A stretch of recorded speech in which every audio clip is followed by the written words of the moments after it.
रामपुर गांव में हर रात अजीब घटनाएं होने लगीं।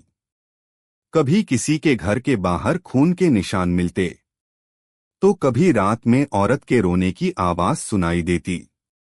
गांव के बुजुर्ग कहते थे, रात 12 बजे के बाद बाहर मत निकलना, वरना चुड़ैल तुम्हारा नाम लेकर बुलाएगी। लेकिन गांव के कुछ लड़कों को यह सिर्फ अफवाह लगती थी।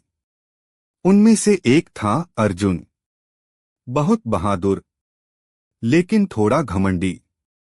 एक दिन उसने सबके सामने कहा, अगर चुड़ैल सच में है तो आज रात मैं उससे मिलकर आऊंगा। पूरा गांव डर गया। अगली सुबह अर्जुन बेहोशी की हालत में गांव के बाहर मिला। उसके चेहरे पर नाखूनों के निशान थे। होश आने के बाद उसने गांव वालों को सब कुछ बताया। तब गांव के सबसे बूढ़े आदमी ने एक पुराना राज बताया। 20 साल पहले उसी गांव में एक औरत रहती थी, माया। गांव वालों ने उस पर काला जादू करने का झूठा आरोप लगाया था। गुस्से में लोगों ने उसका चेहरा काट दिया और उसे जिंदा जला दिया। मरते समय माया ने कहा था, मैं वापस आऊंगी और सबका खून पी जाऊंगी। उस दिन के बाद से गांव में मौतें शुरू हो गईं। गांव वाले डरकर एक तांत्रिक को बुलाते हैं। तांत्रिक गांव में आते ही बोलता है, यह कोई साधारण आत्मा नहीं, यह बदले की आग में जल रही चुड़ैल है। वह सबको घरों में बंद रहने को कहता है। रात होते ही तांत्रिक पीपल के पेड़ के पास हवन शुरू करता है। अचानक तेज हवा चलने लगती है। पेड़ जोर जोर से हिलने लगता है और तभी चुड़ैल प्रकट होती है। उसकी चीख इतनी डरावनी थी कि आसपास के शीशे टूट गए। चुड़ैल तांत्रिक पर हमला करती है। उसके लंबे बाल सांपों की तरह हवा में उड़ रहे थे। तांत्रिक मंत्र पढ़ता है, ओम काल भैरवाय नमः। लेकिन चुड़ैल और ज्यादा खतरनाक होती जा रही थी। अचानक वह हवा में गायब हो गई और अगले ही पल तांत्रिक के पीछे प्रकट हुई। उसने अपने नाखून तांत्रिक के कंधे में घुसा दिए। पूरा गांव डरकर चीखने लगा। तब अर्जुन हिम्मत करके आगे आया। उसने जलती हुई मशाल उठाई और पीपल के पेड़ को आग लगा दी। चुड़ैल जोर जोर से चीखने लगी। जैसे जैसे पेड़ जल रहा था, चुड़ैल की ताकत खत्म होने लगी। वह चीखते हुए बोली, मैं वापस आऊंगी। और फिर अचानक राख बनकर हवा में उड़ गई। उस दिन के बाद गांव में सब शांत हो गया।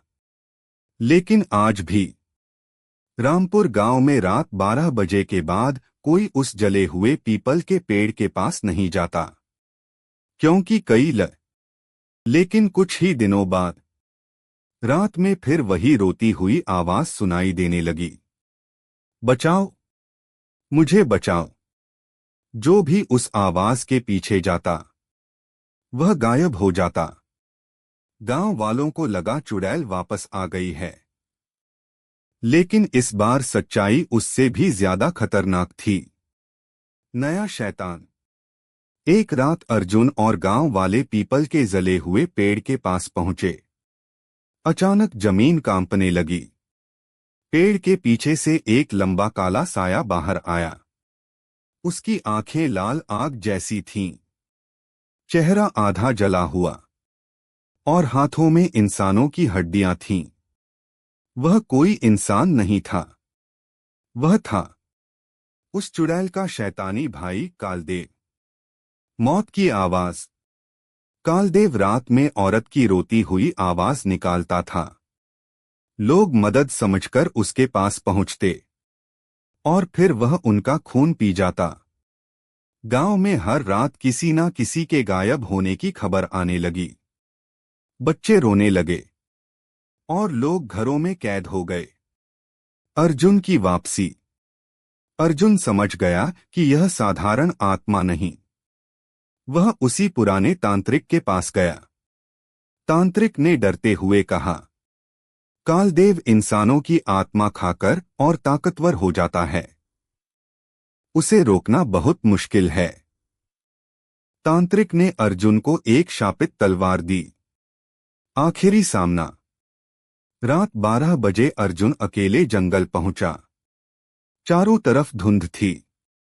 अचानक फिर वही रोती हुई आवाज गूंजी, बचा लो। लेकिन इस बार अर्जुन नहीं डरा। तभी कालदेव पेड़ों के बीच से निकलकर सामने आया। उसकी डरावनी हंसी पूरे जंगल में गूंजने लगी। खून की लड़ाई। कालदेव ने अर्जुन पर हमला किया। उसके नाखून पत्थर तक तोड़ सकते थे। अर्जुन ने शापित तलवार निकाली और पूरी ताकत से वार किया। जैसे ही तलवार कालदेव के सीने में लगी, पूरा जंगल कांप उठा। कालदेव जोर से चीखा, मैं फिर लौटूंगा। और उसका शरीर आग में जलकर राख बन गया। डरावना अंत। अगली सुबह गांव में सब शांत था। लेकिन उसी रात एक छोटे बच्चे ने जंगल की तरफ देखा। वहां अंधेरे में दो लाल आंखें चमक रही थीं। और फिर से वही रोती हुई आवाज सुनाई दी, हो गया है। लेकिन असली डर अब शुरू होने वाला था। एक रात रामपुर गांव के कब्रिस्तान से अजीब आवाजें आने लगीं। धरती धीरे धीरे फटने लगी और कब्रों से मरे हुए लोग बाहर निकलने लगे। उनकी आंखें पूरी काली थीं, चेहरे सड़े हुए और शरीर से खून टपक रहा था। पूरा गांव डर से कांप उठा। मौत का राजा। उन जिंदा भूतों के बीच एक विशाल काला शैतान खड़ा था। उसका शरीर इंसानों से दुगना बड़ा, मुंह में लंबे नुकीले दांत और हाथ में खून से भरी तलवार। वह जोर से चिल्लाया, अब पूरी दुनिया अंधेरे की होगी। उसकी आवाज सुनते ही कई लोग डर के मारे पागल हो गए। कुछ लोग अपने परिवार को छोड़कर भागने लगे, तो कुछ जमीन पर बैठकर रोने लगे। खौफनाक हमला। रात होते ही जिंदा भूत गांव में घुस गए। वे लोगों की गर्दन काट देते और उनका खून पीकर जोर जोर से हंसते। हर गली में चीखें गूंजने लगीं। औरतें अपने बच्चों को छुपाने लगीं। लेकिन कोई भी सुरक्षित नहीं था। धीरे धीरे पूरा गांव खाली होने लगा। शैतानी पूजा। गांव के बीचों बीच पुराने मंदिर में वह काला शैतान एक खतरनाक पूजा कर रहा था। चारों तरफ इंसानों की खोपड़ियां रखी थीं। दीवारों पर खून से अजीब निशान बने थे। जैसे जैसे पूजा आगे बढ़ रही थी, वैसे वैसे और ज्यादा भूत जिंदा होने लगे। शहरों में आतंक। कुछ ही दिनों में यह डर गांव से निकलकर बड़े शहरों तक पहुंच गया। लखनऊ की सड़कों पर रात में काले साए घूमने लगे। दिल्ली में लोग रहस्यमयी तरीके से गायब होने लगे। मुंबई के पुराने इलाकों में रात भर डरावनी चीखें सुनाई देती थीं। टीवी चैनलों पर सिर्फ मौत और आतंक की खबरें आने लगीं। अर्जुन की आखिरी लड़ाई। अर्जुन समझ गया कि अगर इस शैतान को नहीं रोका गया तो पूरी दुनिया खत्म हो जाएगी। वह उसी जले हुए पीपल के पेड़ के पास पहुंचा। अचानक आसमान लाल हो गया। हजारों जिंदा भूत अर्जुन के चारों तरफ खड़े हो गए। और फिर अंधेरे से वह विशाल शैतान बाहर आया। उसकी आंखें आग की तरह चमक रही थीं। डरावना अंत। शैतान हंसते हुए बोला, अब इंसानों का अंत शुरू हो चुका है। अचानक पूरे आसमान में काले बादल छा गए। धरती जोर जोर से कांपन। यह कोई साधारण शैतान नहीं, यह अंधेरे का राजा है। हर रात छोटे छोटे बच्चे गायब होने लगे। सुबह उनके खिलौने सड़कों पर पड़े मिलते, लेकिन बच्चे कभी वापस नहीं आते। पूरा माहौल डर और चीखों से भर गया। साधुओं की सभा। आखिरकार भारत के अलग अलग आश्रमों से बड़े बड़े साधु और तांत्रिक बुलाए गए। वाराणसी से अघोरी आए, हरिद्वार से महासाधु पहुंचे, उज्जैन से तांत्रिकों की टोली आई। सभी ने मिलकर फैसला किया, आज रात उस महाशैतान का अंत होगा। शैतान की असली ताकत। आधी रात को सभी साधु पुराने मंदिर के पास पहुंचे। चारों तरफ हजारों मोमबत्तियां जलाई गईं। मंत्रों की आवाज पूरे जंगल में गूंजने लगी।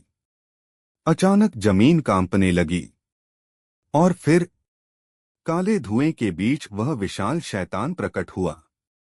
उसकी आंखों से आग निकल रही थी और उसके पीछे हजारों जिंदा भूत खड़े थे।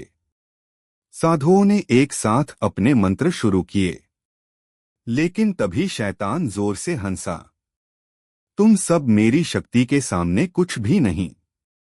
अचानक उसके शरीर से निकली काली ऊर्जा ने सभी साधुओं को हवा में फेंक दिया। कई साधु वहीं बेहोश हो गए। बच्चों की बलि। दिन बीतते गए और शैतान पहले से ज्यादा खतरनाक होता गया। वह रात में छोटे बच्चों को उठा ले जाता। सुबह जंगल में डरावनी पूजा के निशान मिलते। लोगों को पेड़ों के पास टूटे खिलौने और खून से बने अजीब चिन्ह दिखाई देते। पूरा रामपुर गांव खाली होने लगा। ओझा जी की एंट्री। तब लोगों ने भारत के सबसे बड़े ओझा को बुलाया। उनका नाम सुनकर ही लोग डरते थे। कहते थे, उन्होंने कई खतरनाक आत्माओं को खत्म किया है।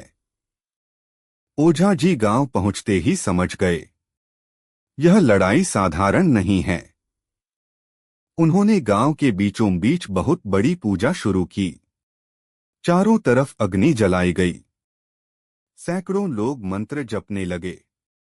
आखिरी टकराव। जैसे ही पूजा पूरी होने लगी, आसमान काला हो गया। अचानक मंदिर की दीवारें टूटने लगीं और फिर वह महाशैतान हवा में प्रकट हुआ।